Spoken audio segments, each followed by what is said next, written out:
Okay, this is Dean from Worldwide Trekking. I wanted to show you guys what I carry in my kind of my emergency repair kit that I bring on different expeditions. And this isn't something that everybody would bring individually by any means. If you are going out on some kind of extended expedition and especially if you're going to be remote, then you should consider bringing certain things depending on the type of gear you have and what you might need. So I have a little pack here and then a smaller pouch here, a little hard kind of pouch.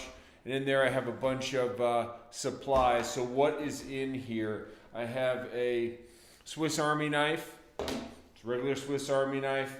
Then I have a multi-tool. So like a nice, Gerber makes good ones, Leatherman.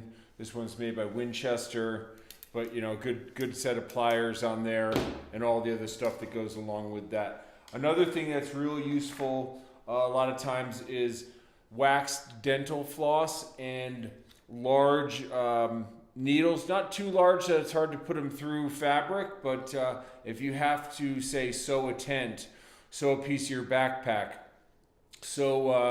your sleeping bag rips and it's leaking down feathers, things like that, you're going to want to sew it with dental floss. Dental floss, waxed dental floss, is really strong to pull apart, and it's the best thing to sew with in the outdoors anyway. So I have some dental floss. I have a couple little beaners there. There's a small size in case I have to, rig something up. Some parachute style cord.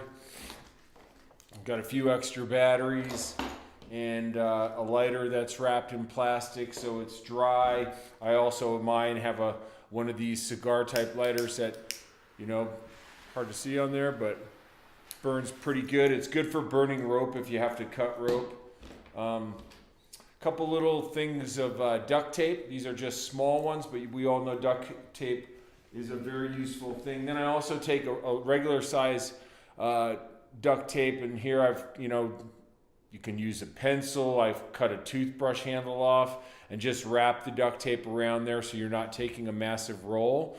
You've just got a small amount in case you need to repair something with duct tape. I have a Thermarest repair kit. If I have an inflatable mattress that I'm using, sometimes those holes can be really tricky to find and you have a small leak, but nonetheless, in a couple hours of laying out on it, it leaks out. The best way, of course, to find the holes is if you can submerge parts of it in water. If you can't hear it, if you have just a pinprick, you submerge it in water, you'll see the air bubbles coming out when you squeeze it. I have a signal mirror in case I had to signal anybody down. Small type of rope just for tying simple things together. Rope can come in useful.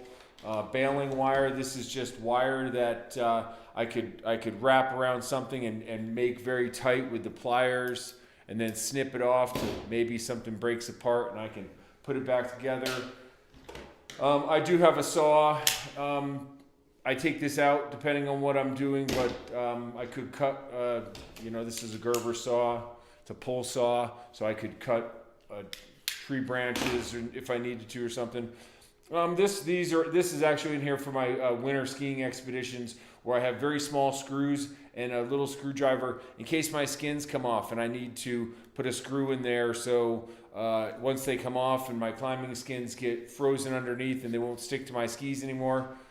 I have that, a couple other little things of floss. I've got a whistle in here as well. Whistle and the signal mirror, some kind can come in useful. I like a large knife, like something I can really cut with. Depending on what I'm doing, like on a sailing trip, I really like a large knife because things can get caught. There's a lot of ropes and things like that. Not on deck as much, but that could be the case, but things in the water, say. So if on a river trip, sailing trip, a lot of water type related trips, things in the water, there could be ropes in the water, or things that wanting to be able to cut it out with a good sharp blade would be important. What else do I have in here? I have a Sharpie pen for writing things down, I guess.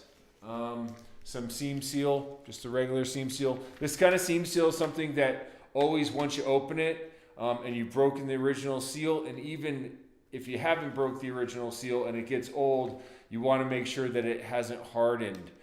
This is good for tent repair, you know, kind of just any kind of seals that could be leaking if you're in a wet environment. And I've got a couple small candles wrapped in foil here. These are just those little tin cup candles that you can buy in the store. Then I've got just coming off a polar expedition, so matches are important for lighting the stove. I've got wood-handled matches, and then I've got matches that wood-handled that I put in these kind of containers, but also a lighter in a waterproof container. And that can be a really important way to travel if you're backpacking and you're carrying a small stove.